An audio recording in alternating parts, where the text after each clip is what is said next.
দেখছো না এত লাগলে বুঝতেই পারছো এত বল হাতে ভেঙেই দৌড়বে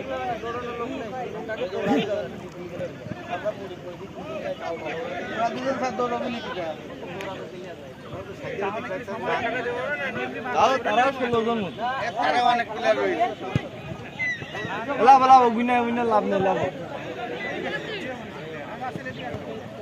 এই মেরিট কয়জন হয়েছে গোনা তো গুনে ফেলো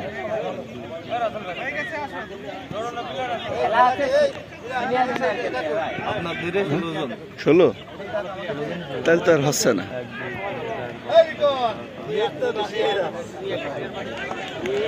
আঙ্কেল 16 জন 17 জন 17 খেলেন দিন ভাই তাহলে আছে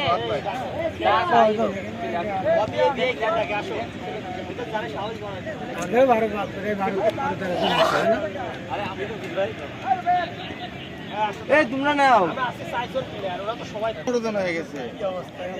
না সবাই এইভাবে খেলতে হবে উঠা না মানে আজকের দিনের জন্য 5 বছর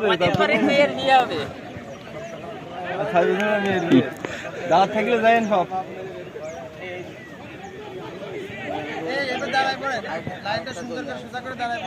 লাইন সোজা করেন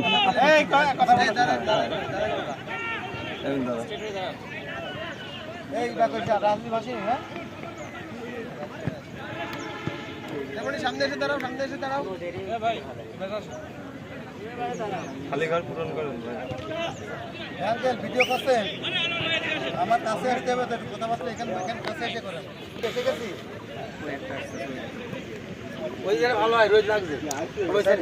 সমস্যা নেই বলেন আলহামদুলিল্লাহ আমরা খেয়াল করে শুনি আমরা দীর্ঘদিন এখানে খেলা করছি আল্লাহর রহমতে কয়েক 10-12 বছর হবে আমরা এখানে খেলা করি আমরা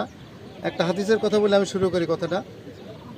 হযরত মুসা আলাইহিস সালাম একদিন আল্লাহর কাছে প্রশ্ন করলেন ইয়া রাব্বুল আলামিন আমি যদি আল্লাহ হতাম আর আপনি যদি মুসা হতেন তাহলে আপনি কি করতেন কি চাইতেন তা আল্লাহ পাক বলছেন না এই মুসা এটা হয় না কোনোদিনও তখন না যদি আল্লাহ পাক হতো তো বলছেন না এটা হয় না মুসা তখন না আল্লাহ পাক যদি এটা হতো তখন আল্লাহ পাক মুসা আল্লাহ সাল্লামকে বলছেন যে মুসা তুমি যদি মুসা আল্লাহ হতে আর আমি যদি মুসা হতাম তাহলে আমি সর্বপ্রথম তোমার কাছে যাইতাম আমার শরীরটা সুস্থ রাখো অতএব আমরা কথা বলার উদ্দেশ্য হচ্ছে যে আমরা এখানে খেলা করতে আসি আমাদের শরীর সুস্থ রাখার জন্য যেহেতু আল্লাহ পাক আমাদের এই কথাটা বলেছে আল্লাহ পাক নিজে বলেছে সুস্থ থাকার কথা তাই আমরা সুস্থ থাকার জন্য খেলা করি আমরা মারামারি কারণ আমরা এখানে জিতে যে অনেক কিছু পাবো তার আশায় খেলা করি না আমরা শুধুমাত্র আমরা শরীর সুস্থ রাখার জন্য আমি যাতে 66 বছর বয়স আজকে আমি খেলা করতেছি আপনাদের সুস্থ রাখার জন্য আমি ডেকে নিয়ে এসে আপনাদের খেলা সুস্থ রাখার চেষ্টা করি আল্লাহ পাক জানি আমরা সবাই সুস্থ থাকি আর একটা কথা আমরা এখানে খেলা সবাই ভাই চাচা খুড়ো আমরা কেউ পর না আমরা সবাই একই মাঠের মানুষ আমরা যদি কোনো ফাউল করবো না মারামারি উল্টাপাল্টা খেলা করবো না আর খেলার সময় মুখটা বন্ধ রাখবো উল্টাপাল্টা কথা না বলি আরেকটা কথা আমার একটা মানে আইন করতে চাচ্ছে যে আমরা যারা বল এরকম মারবে তার দোষ নেই কিন্তু পাও মারার সময় এরকম করলে কিন্তু ফাউল এই কথাটা আপনারা সবাই মাথায় রাখবেন ওই রেফারি আছে এই কথাটা মাথায় রাখবেন এখন আপনারা যদি আর কেউ কিছু বলার থাকে বলতে পারেন আজকে থেকে আমরা সুন্দর করে আজকে খেলাটা হয়ে গেলে আমরা সুন্দরভাবে ভালোভাবে খেলাটা শেষ করতে পারি আল্লাহর কাছে এই দোয়া চাই আলহামদুলিল্লাহ আসসালামু আলাইকুম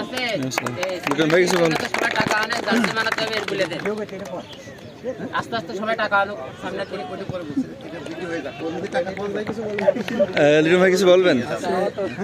আজকের মাঠে খেলা যাতে কোনো গ্যাঞ্জাম ফেসাদ না হয়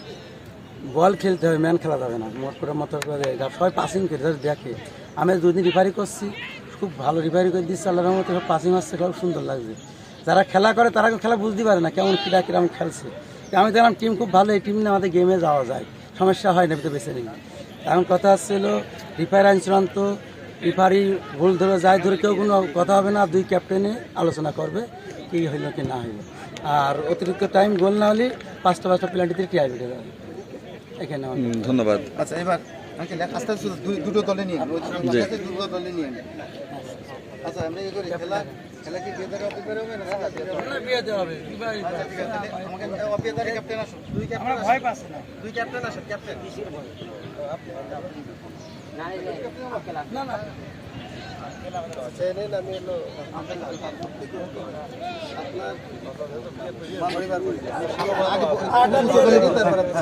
শাপলা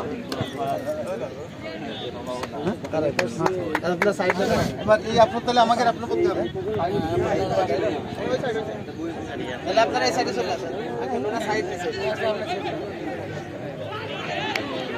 আর ভিডিও পরে করে আমরা